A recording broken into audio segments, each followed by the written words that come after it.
Black fungus यानी कि mucormycosis. जैसे कि आजकल आपने सुना होगा कि कोरोना के कई ऐसे पेशेंट हैं जो कि ड्यूरिंग ट्रीटमेंट और ट्रीटमेंट के बाद में उनको ब्लैक फंगस यानी कि म्यूकोरमाइकोसिस नाम की बीमारी हो रही है। तो आज हम इस वीडियो में बात करते हैं कि ऐसे कौन-कौन से हाई रिस्क फैक्टर हैं, यानी कि ऐसे कौन-कौन से लोग हैं जिनको ये ब्लैक फंगस नाम की बीमारी हो रही है कोरोना के पेशेंट्स में। तो चलिए शुरू करते हैं। नमस्कार, मैं हूं डॉक्टर विपिन, पल्मोनोलॉजिस्ट और चेस्ट स्पेशलिस्ट। तो सबसे पहले मैं बात करूंगा कि ये ब्लैक फंगस होता क्या है। ब्लैक फंगस इसका साइंटिफिक नाम होता है म्यूकोर, और इससे होने वाली जो डिजीज होती है उसको हम लोग बोलते हैं म्यूकोरमाइकोसिस। यानी कि जैसे कि आपने पहले भी देखा होगा, कोविड आने से पहले भी ये बीमारी होती थी, बट ये बहुत ही कम लोगों में पाई जाती थी। जो ऐसे पेशेंट होते जो कि बहुत ही ज़्यादा जिनका इम्यून सिस्टम बहुत ज़्यादा कमज़ोर होता, तो उन पेशेंट्स में ये देखने को मिलती थी। लेकिन आजकल ये कोरोना के पेशेंट्स में जिनका इम्यून सिस्टम बहुत ज़्यादा कमज़ोर हो रहा है, उन पेशेंट्स में आजकल ये देखने को ज़्यादा मिल रहा है। पहले ऐसा होता था, आपने सामान्यतः देखा होगा कि जो बरसात के टाइम पे जब ह्यूमिडिटी हो जाती है, तो उस टाइम पे क्या होता है, खाने की चीज़ों में एक ब्लैक कलर का फंगस जम जाता था। ये वही फंगस होता है जो कि लोगों में बीमारी उत्पन्न कर सकता है। इसी को हम म्यूकोर बोलते हैं, और इससे होने वाली डिजीज़ को हम म्यूकोरमाइकोसिस बोलते हैं। अब बात करते हैं कि ऐसे कौन-कौन से हाई रिस्क ग्रुप हैं, यानी कि ऐसे कौन-कौन से फैक्टर हैं, हाई रिस्क फैक्टर हैं, जो कि कोरोना में ये म्यूकोरमाइकोसिस के चांसेस को बढ़ा देते हैं। तो सबसे पहले बात करते हैं डायबिटीज़ पेशेंट। जो ऐसे डायबिटिक पेशेंट हैं जिनके अंदर जो ब्लड शुगर है वो अनकंट्रोल हो रही है, इंसुलिन लगने के बाद में भी या फिर मेडिकेशन चलने के बाद में भी उनके अंदर जो शुगर है वो कंट्रोल नहीं हो रही, उनको ये म्यूकोरमाइकोसिस के चांसेस बढ़ जाते हैं। दूसरा ग्रुप यानी कि जो इम्यूनो कॉम्प्रोमाइज़्ड पेशेंट होते हैं, उनमें ये चांसेस बढ़ जाते हैं। इम्यूनो कॉम्प्रोमाइज़्ड पेशेंट कौन से होते हैं? ऐसे पेशेंट जिनके अंदर कोई भी ऑर्गन ट्रांसप्लांट हुआ है, अब उनको इम्यूनो सप्रेसिव मेडिसिन चल रही है। दूसरे एचआईवी पेशेंट्स, जिनका इम्यून सिस्टम कमज़ोर होता है, और कैंसर वाले पेशेंट जिनका इम्यून सिस्टम कमज़ोर हो जाता है, ये इम्यूनो कॉम्प्रोमाइज़्ड पेशेंट होते हैं। ये भी ससेप्टेबल होते हैं म्यूकोरमाइकोसिस के लिए ड्यूरिंग कोविड। बात करते हैं ऐसे पेशेंट जिनका जो साइटोकाइन्स होता है, यानी कि जो IL-6 होता है वो बढ़ा हुआ अगर रहता है, तो ऐसे पेशेंट में भी म्यूकोरमाइकोसिस के चांसेस बढ़ जाते हैं। और कुछ इन्फ्लेमेटरी मार्कर होते हैं, जैसे कि सीरम फेरेटिन।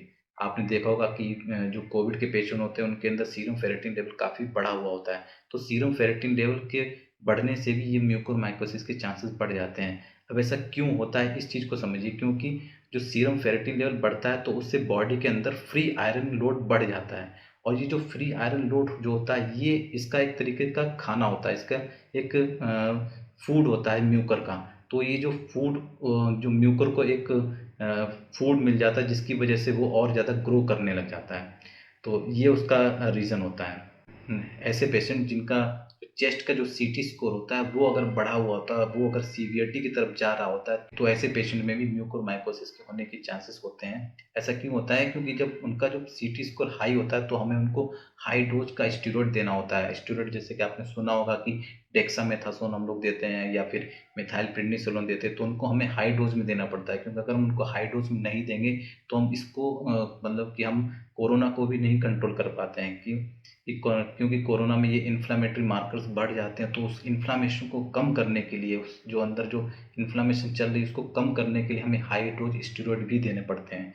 तो जब ये हाई डोज स्टेरॉइड चल रहे होते हैं तो उससे बॉडी में इन्फ्लेमेशन तो कम होता है, लेकिन उस इन्फ्लेमेशन के साथ साथ में जो हमारा जो इम्यून सिस्टम है वो भी कमज़ोर हो जाता है। तो उस इम्यून सिस्टम कमज़ोर होने के बाद में ही म्यूकोरमाइकोसिस के चांसेस बढ़ जाते हैं। कुछ ऐसे पेशेंट होते हैं जिनको हमें मैकेनिकल वेंटिलेशन पे रखना पड़ता है, इंट्यूबेट करना पड़ता है, जिनको हमें हाई फ्लो ऑक्सीजन पे रखना पड़ता है। और ऐसे पेशेंट जिनको कुछ ऐसी मेडिसिन चलती हैं जो एंटी IL-6 मेडिसिन होती हैं, जैसे कि टोसिलिजुमाब, तो इन पेशेंट्स में भी चांसेस होते हैं म्यूकोरमाइकोसिस होने के। नेक्स्ट फैक्टर आता है कि ओल्ड एज फैक्टर।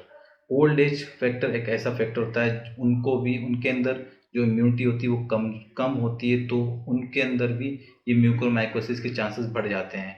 और क्या होता है, एक कॉम्बिनेशन बन जाता है। जैसे ओल्ड पर्सन है तो उसको ज़्यादातर ओल्ड लोगों को डायबिटीज़ होती है, तो उन्हीं को ही कोविड भी होता है।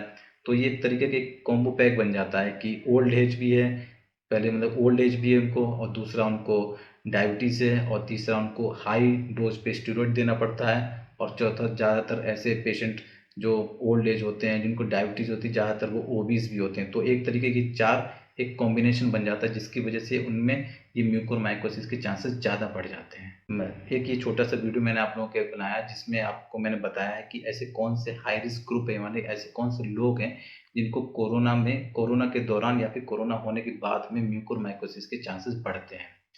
तो अब मैं नेक्स्ट वीडियो में मैं बात करूंगा ऐसे कौन से लक्षण हैं जो कि आपको ब्लैक फंगस में देखने को मिल सकते हैं। तो ये अगर आपको ये वीडियो पसंद आया और मेरी इन्फॉर्मेशन आपको अगर अच्छी लगी है तो इसको लाइक करिए, लोगों को शेयर करिएगा और मेरे चैनल को सब्सक्राइब करिए। Thank you.